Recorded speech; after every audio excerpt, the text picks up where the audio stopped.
Այս բաները երբ որ լինում է, երբեմն մոռանում ես նաև բովանդակային տարի մասին, թե ինչ օրի են գցել սրանք Հայաստանի ֆուտբոլի հավաքականը, ինչ արդյունքներ է ցուցաբերում այդ թիմը, ինչ մթնոլորտ է տիրում այդ թիմում, ել չասեմ Հենրիխ Մխիթարյանի հետ կապված պատմությունը, հա, այսինքն տոտալ կոլապս է։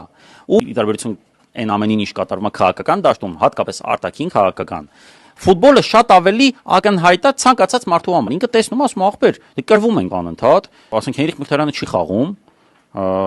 Հիմա ձեզ մոտավորապես ասեմ, հա, ինչ նկատի ունեմ։ Օրինակ, պատերազմում չտալ հնարավորություն Խաչատուրովին,